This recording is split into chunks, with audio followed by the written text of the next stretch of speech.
Welcome back, everybody. So, Bungie are once again in a bit of a firing line regarding how they're trying to make some money out of the Destiny project. But that's not everything, because scalpers have absolutely been destroyed, and they have been destroyed by, well, Baldur's Gate 3. Yeah, Larian Studios have flat out screwed a whole bunch of scalpers. I am totally here for it. It's a great story, as is the very strange situation going on with the Knights of the Old Republic remake. I mean, seriously, just what the hell is going on? Because last we heard it was definitely dead, but now, from some other sources, there is in fact an update. All right, everybody, so it's a day ending with Y, and that does mean that Bungie are once again being criticized for a microtransaction decision. Basically, the latest this week in Destiny revealed an upcoming collaboration with CD Projekt Red for class sets that are themed around The Witcher.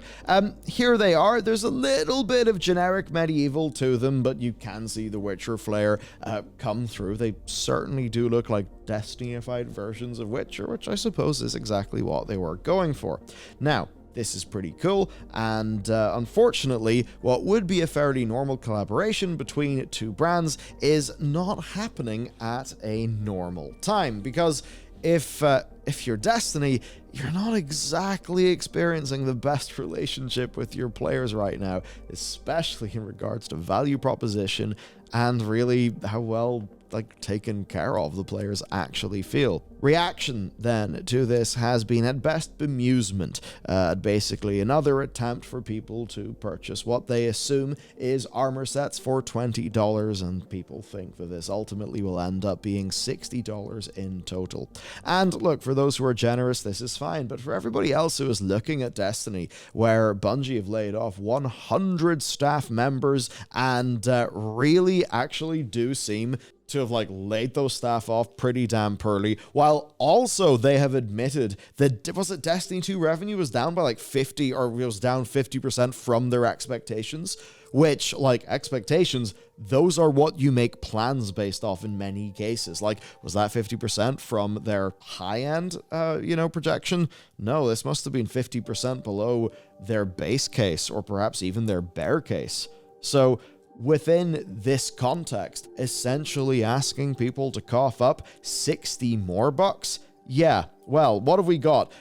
We've got here, will this make up 45% revenue? And Frosty saying, next time, Bungie, you should do a collaboration with the 100 plus employees that you laid off. Now, what really doesn't help here is that actually at the same time, the people that they're collaborating with, CD Projekt Red, are doing a big bundle sale where you can get, because look, even pre-discount, just buying at RRP every Witcher game would cost you under $50, which is cheaper than all of these skins. But right now, well, £10.51, that might be $13. So that means you can buy the entire Witcher trilogy for less than the price of a single skin in this collaboration. So you may then say, what would prompt Bungie to make such a boneheaded public relations move, as they right now are trying to navigate through a raging sea of their audience that is on the cusp of open revolt about the state of the game? Why would you do it at this point in time? Did they just fire all the community people who would have helped smooth this over, and maybe would have told them there'd be backlash? No, I mean, that's a good story, the feeling of betrayal there, but it's not that, because Bungie wouldn't have rushed this out as a response to their financial woes. This will have been months in the making, right? Management will have had to have negotiated the deal with CD Projekt Red. Artists will have had to have, of course, made all of those assets. Those assets will need to be approved by CD Projekt Red. Marketing then needs to build up all the different assets, and all of this has got to go back and forth between multiple teams and then multiple large companies to actually get this to happen.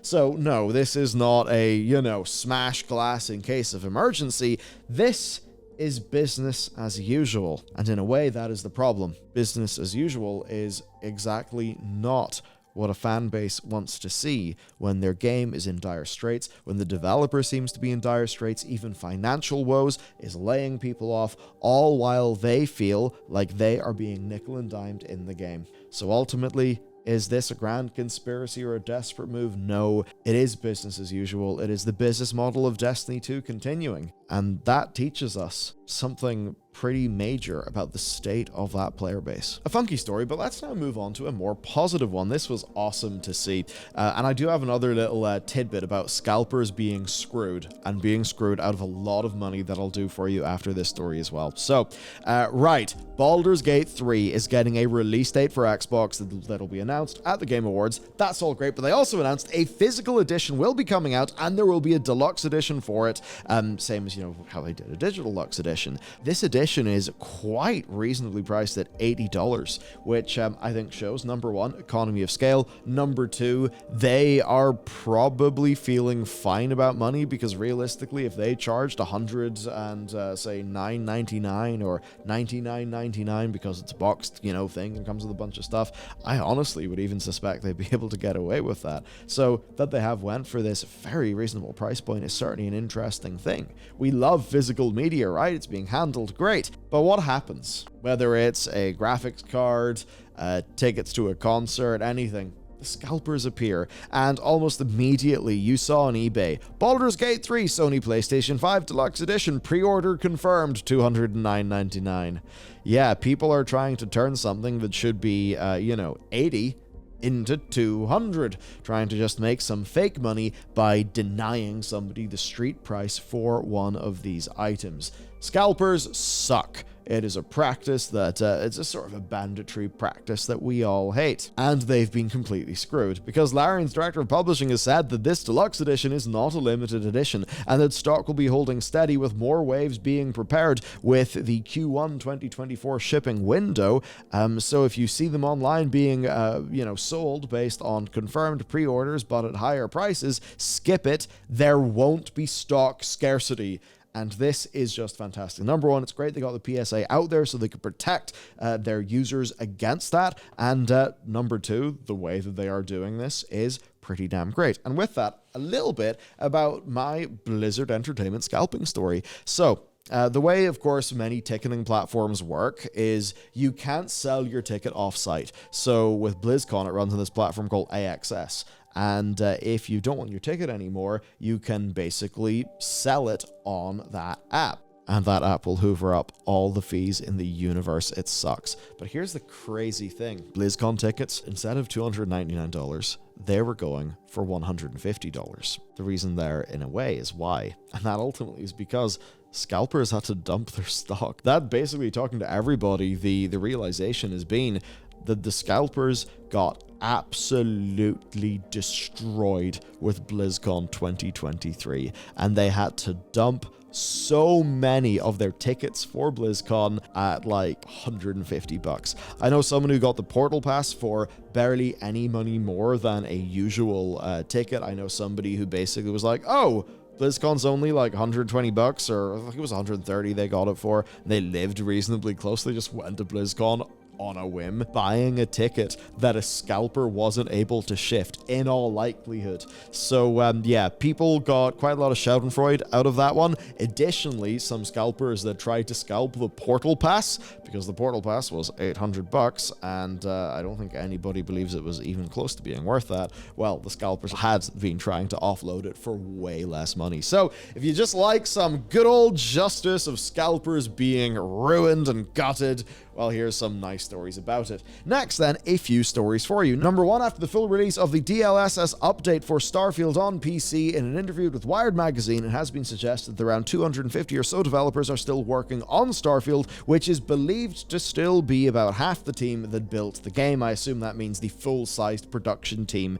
when the game was at its full production swell. Now, this is a lot of people. That being said, with Starfield, I think it's fair to say that Starfield has not really found its audience, or maybe some of the audiences that it expected to have compared to other Bethesda games. It really does not seem to have been as popular or successful. I've talked about this in the past. I did a video about them not being at the Game Awards. One of the topics in the video was that, and we kind of had a chit chat about why this time it's been a bit different for Bethesda compared to the past, where they generally did have a very good run. Point then is 250 or so people, that's a lot of people to just be doing bugs right? So clearly we're thinking about modding tools, which we know are being worked on and will be coming, and we're thinking about eventual expansions. I think Starfield could grow into something fantastic once modders get their hands on it, and if Bethesda are willing to actually put the money in to fix up the game's problems, you know, to actually try to make it more than it is right now. Nvidia are making an absolutely unbelievable amount of money. Their Q3 revenue was $18.12 billion, up 206% over a year ago, where data center surged 279% to $14.51 billion, and gaming is actually up 81% to $2.86 billion, which is many dollars indeed. That's of course comparing the most recent Q3 to Q3 in the last fiscal year, which I think probably means people have been buying a lot of graphics cards, and probably ones that are skewed towards the pricier end of that range. Of course, what we've been talking about in this channel for quite some time is Nvidia's market dominance within gaming. Yeah, they are just kind of winning big time. What we of course now believe they're doing is a 40 series Super line of cards before they move on to the 50 series. Man, the best we can hope is that when the 50 series comes, like, this business model doesn't get any more loopy, because I think right now, broadly, what Nvidia is doing is not really working out great for loads of their audience, even though, admittedly, they've been able to make a hell of a lot of money off these new and more expensive cards. Right then, the KOTOR remake. This entire situation is weird. People don't really know what's going on with it, and a bunch of assets for it were seemingly pulled by Sony. Right. The owner of the project, which is the conglomerate known as the Embracer Group, has, had some interesting stuff. This is what IGN captured. During a financial presentation, their CEO was tight-lipped. Quote, "I notice that anything I say becomes a headline, so that is my only comment," which, of course, itself became a headline. And I feel like that was probably a joke that Lars was in on. Now, this is all strange, since the project apparently is going on ice, according to Giant Bomb's Jeff Grubb. Quote, "This game is not being worked on right now, just full stop. This game is not being worked on, in any way, at any studio. Looked into it a little bit. I mean, I don't think this is news to most of you." He then references Sony stepping away and scrubbing mention of things on social media and YouTube, and that you can put two and two together. But for his part, having his sources, he wanted to step in and 100% confirm that the KOTOR thing is dead. But then following that, we got some reporting from Jason Schreier that does paint a rather more complex situation. So, here's just the quote. "Can't say whether KOTOR remake will eventually ever come out, but yes, two people from Saber Interactive tell me they're still on it despite recent rumors that nobody is working on the game. Saber took the project from Asper last year, as Bloomberg reported then." And then there was a follow-up comment to that, basically saying that, no, the game's like not a shit show. Here's the quote. "The demo wasn't egregiously bad or anything like that. The bigger issue was misalignment between all the parties on scope and how much progress they can make within a given timeline." So instead, it's almost seeming like this is the classic problem where a licensed game has got so many stakeholders like Lucasfilm, Sony, Embracer, Asper, that somebody got crossed wires at some point. And this, of course, then led to the people who were originally building the team, Asper, having to hand things over to Saber in order to get deadlines, and I suppose a more stakeholder-friendly way.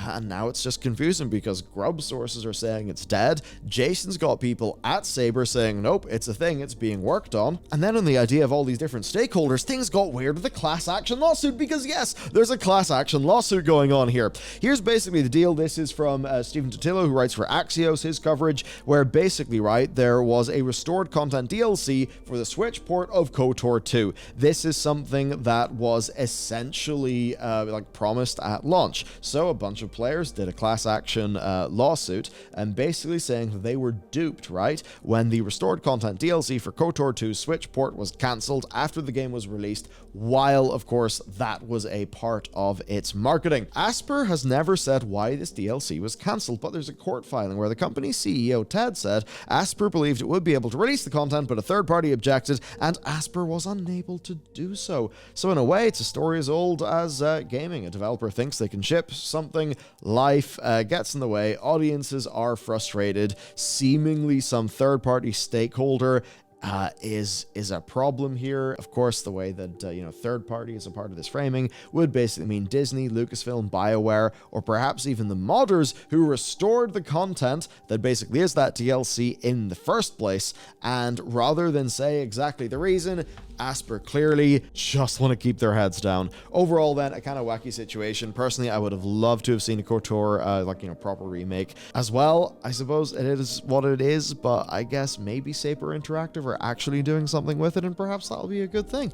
Anyhow, with that said, that's it for today's news. Thanks for hanging out. Of course, you can check out this video next for some juicy goodness, and I'll see you over there.